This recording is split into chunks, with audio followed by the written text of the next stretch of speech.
Всем привет, меня зовут Веруша, и в этом видео я буду говорить о нецензурной лексике. Я назвала это видео «Ты же леди». Буду я говорить не только о девушках, которые ругаются матом, но и о молодых людях, вообще о молодежи, потому что больше всего можно услышать от молодежи вот эту бранную речь, которая абсолютно не добавляет никакой привлекательности человеку и только, на мой взгляд, отталкивает. И я знаю, что многие люди тоже очень недовольны. Я уже себя не отношу к молодежи, но я недалеко ушла еще. То есть дистанция короткая, поэтому мне кажется, что я имею право порассуждать. И, на мой взгляд, уже эта тема, она должна стоять ребром. Потому что если уже в таком количестве, это действительно можно везде уже услышать. И можно услышать это и на сцене. В театре ставятся постановки с матом. От публичных людей, в известных шоу, стендаперы говорят матом. И блогеры известные, которые также являются публичными людьми, и это никак не порицается никем, и никто этим вопросом не занимается. Вот мне кажется, что если уже в таком количестве говорит молодежь, то следующее поколение уже, скорее всего, тоже будет считать это нормой. Вот. Я вообще хотела видео начать с стихотворения Маяковского, потом подумала, что я распугаю всю молодежь. Я не знаю, будет ли меня, конечно, молодежь смотреть, но вот прошлое видео посмотрела. И я вообще хочу сказать спасибо большое вам за просмотры видео, спасибо за комментарии, которые вы пишете. Очень приятно получить отклик. В общем, я не начала стихотворение, но я сейчас его прочитаю, и многие знают его. Это стихотворение Маяковского. Крошка, сын к отцу пришел и спросила кроха, что такое хорошо, а что такое плохо. Вот что такое хорошо и что такое плохо, границы этого очень сильно размытые уже. Конечно, существует контраст между, например, поколением моих родителей, когда много чего нельзя было, и сейчас, когда абсолютная свобода во всем. В социальных сетях можно писать все, что угодно. В жизни, в общественных местах можно говорить все, что угодно. И вообще я тут выписала, что такое мат. Я прочитаю, дабы не искажать факты. Значит, русский мат — это бранные слова и выражения, употребление которых не допускается общественной моралью, предназначенной для оскорбления адресата. Но вот у меня ассоциация с матом — это в первую очередь грубость. То есть мат употребляется, когда ты либо хочешь нагрубить, да, кому-то, оскорбить кого-то, либо выразить какой-то гнев свой, показать, что тебе это вот очень не нравится. Но одно дело, когда это говорит, например, какой-нибудь очень интеллигентный человек, когда вот это уже, человек дошел до такой точки кипения, что кроме этого слова, если ты произнесешь это слово, то будет сразу все понятно. И оно будет одно, нежели ты произнесешь много, и это будет не в такой форме выражено. Вот, это одно. А когда уже наша молодежь считает абсолютно нормальным идти по улице и просто такой вообще, вот такая отборный мат такой, они идут просто и абсолютно никого не стесняясь, говорят, общаются, и только совсем чуть-чуть можно услышать в их диалогах нормальные слова. В основном вся речь строится на мате. И вот вообще эта тема мне навеяла недавний случай. Я шла сзади двух девушек, они были очень привлекательные, сзади точно, в коротких юбочках, там так как-то очень женственно, длинные волосы. Но как только они начали разговаривать, и это был именно вот такой отборный мат, мне захотелось стать крабиком, мне захотелось выпустить клешни и просто либо ускакать поскорее, либо спрятаться в раковину, чтобы это все не слышать. Потому что мне кажется, что нет ничего хуже девушки, которая ругается матом. Для меня такая девушка автоматически становится непривлекательной, неженственной. И сразу я понимаю, что уровень культурный у девушки не очень высокий.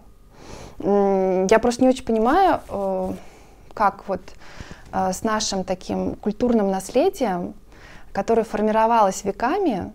У нас потрясающий есть Большой театр, в котором я работала. И там работает очень много интеллигентных людей, ребят, которые тебе открывают дверь, которые всегда здороваются, от которых не услышишь в повседневной жизни вот прям такой мат.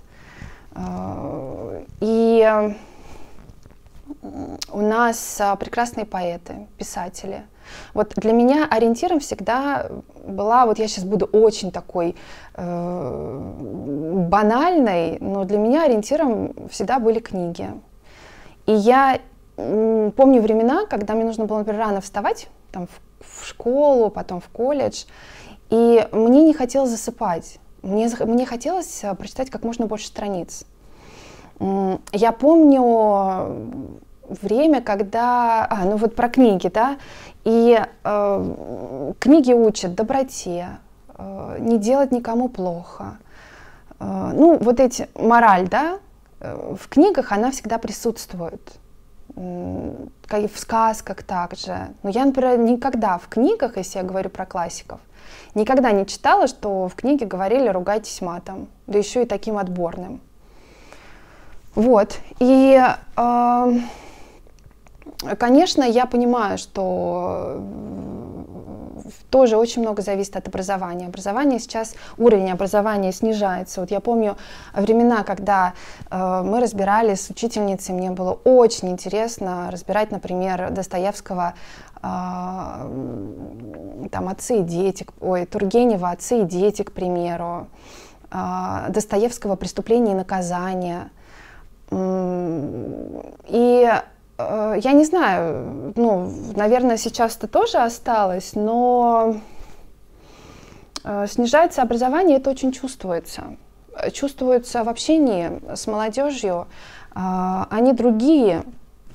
Молодежь, она другая, но вообще в целом по-другому мыслит, по-другому выражает свои мысли. И, ну, так вот просто волей случая получилось, что я сначала попала в Большой театр, а потом я работала в организации как раз с молодежью.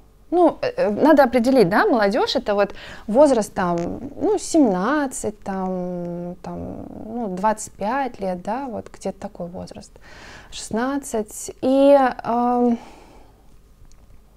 я понимала, ну, общаясь, когда ко мне приходили, это большое количество, у меня бывало, что в день это всегда разные ребята приходили гримироваться, потому что я гример и визажист по образованию и по профессии своей. И вот чем моложе девушка или там молодой человек, тем чаще я могла услышать мат. Кстати, чаще всего я слышала даже от девушек больше, чем от ребят.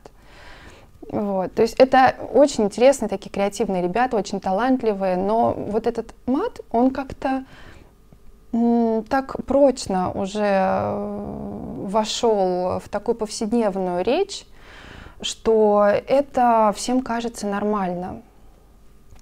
И действительно, но мне печально вот слышать, например, когда мама абсолютно просто спокойно может отругать своего ребенка матом, маленького малыша, который в коляске сидит вот с такими вот глазами. Она там, да ты, вот. Я понимаю, точка кипения тоже там доходит иногда с ребенком. Но зачем же ты матом ругаешься?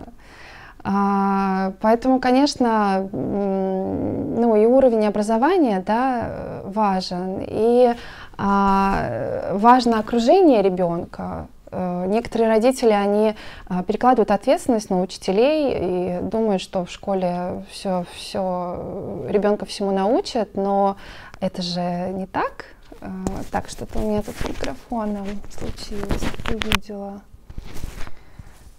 Так, да, я извиняюсь. Вот, и когда родители сами разговаривают матными словами, то в семье с ребенком, то и ребенок, скорее всего, тоже будет перенимать это, потому что вообще считается, что личность формируется до 3 лет, и если родители употребляют в детстве очень активно бранные слова, то, конечно, ребенок это все впитывает. У меня, например, в семье вообще было не принято ругаться матом.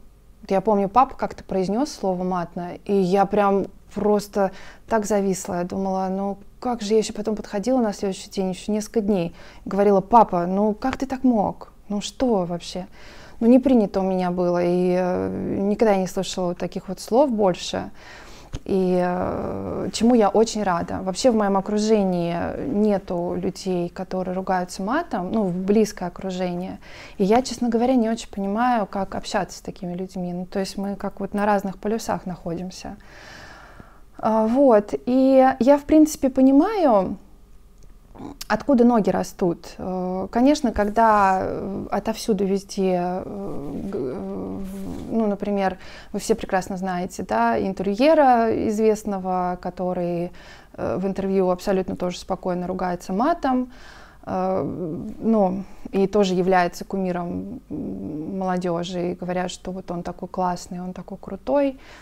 Вот, конечно, сложно устоять и ну, даже не то, что устоять. У меня, например, вот с детства даже вот понимания не было, что вообще... У меня даже вот во мне, знаете, как, мне кажется, не заложены вот эти слова. То есть я не знаю, что должно произойти, чтобы я вот вообще произнесла такое слово, какое-нибудь матное. Ну, это вообще, это будет из серии просто что-то вот вообще, там, не знаю, снег летом пойдет. Вот, но я понимаю, в принципе, что я такая дитя лагеря, и те, кто был в лагере, существует такая иерархия там, когда, например, я была в 9-м отряде, и всегда хотелось дотянуться до этого 1-го, быть вот с ними, так казалось, что 1-й отряд, он такой классный, такие крутые ребята, и тоже хотелось всему миру доказать, что ты просто тоже крут очень. Ну, вот это вот как раз тинейджерство и время максимализма, когда тебе хочется раздвинуть просто границы всего, и когда запретный плод сладок, да, вот это выражение, которое актуально во все времена, когда тебе говорят «нельзя», это значит, что можно, зеленый свет включается, и тебе еще больше этого хочется. И вот я помню по себе, ориентируясь, что мне так хотелось дотянуться до этого 1-го отряда, я попала как-то в курилку, и я думала так, что мне такого сделать, чтобы вот они меня приняли за свою, чтобы я тоже была крутой. И они курили, и я подумала так, я тоже буду курить. Все, мне надо начать курить, вот. И поэтому, конечно, я понимаю, что многие ребята, которые являются молодежью, да, когда ты общаешься в компании, тебе тоже, ну, ты перенимаешь, и тебе тоже хочется показать, что ты крут, что ты свой такой.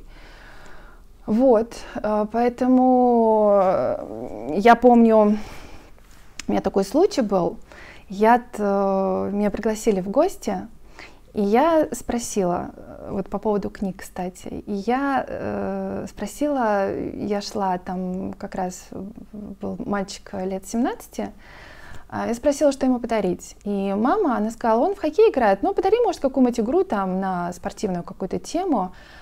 И тут я вспомнила, у меня как лампочка загорелась, думаю, лучший подарок — это книжка. А может быть, ему книжку подарить? На что мне мама сказала, что ты, не пугай его книгой. И тут мне стало страшно, как это не пугай? Как можно книгой запугать? Вот. И когда я еще спросила, говорю, а может быть Гарри Поттера? Он не читал Гарри Поттера? Она говорит, нет. ну, как бы, а почему он должен был читать Гарри Поттера, вот. Поэтому я не говорю, что все должны читать Гарри Поттера, но, на мой взгляд, это очень увлекательно, и вообще я считаю, что это обалденные книги, вот, по крайней мере, первые 3 части, уже потом, там, когда Гермиона с Гарри Поттером, там, у них «Л'Амур тужур», уже, ну, уже вот перебор, вот. А первые части, это прям вообще супер-пупер, и супер интересно было. Вот, и поэтому, конечно, если молодежь много ориентируется на социальные сети, ориентируется на людей, которые разговаривают матом, и вообще это никак нигде не говорится, что это плохо, конечно, молодежь будет дальше и разговаривать таким образом. Вот. Но если бы я была молодым человеком, то я бы, если бы мне даже там, может, внешне бы девушка понравилась, но если она ругается матом, а это именно вот эта приставка этого слова «ругается», потому что, мне кажется, матом можно только ругаться, но никак не разговаривать. И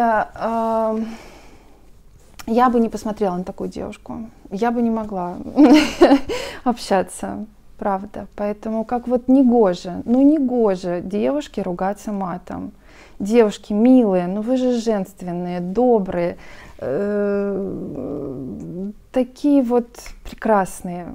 Ну как же из ваших замечательных уст может вылетать вот такие вот несимпатичные слова?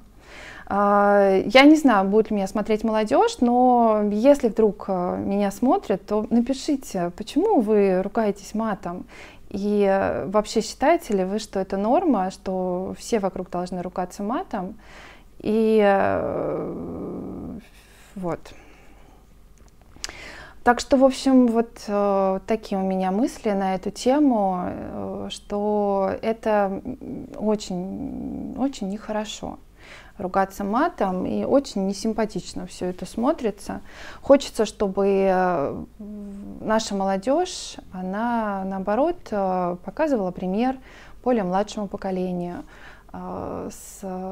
и все-таки чтила традиции нашего культурного наследия. Вот. Ну, я здесь в этом видео говорю больше про молодежь, потому что мне, например, очень приятно общаться со взрослым поколением, потому что это люди образованные. Все-таки образование было достойным, на достойном уровне. И я очень редко могу услышать от взрослого какого-то человека вот такую вот отборную речь, вот такой вот отборный мат такой. Вот, так что, в общем, вот такие вот у меня мысли. Спасибо вам большое за просмотр. Такая мораль моего видео в том, что все-таки надо с этим что-то делать, и это ненормально. Если у вас есть свое мнение, то пишите, пожалуйста, в комментариях, что вы думаете по этому поводу. Спасибо вам большое за просмотр. До встречи. Пока.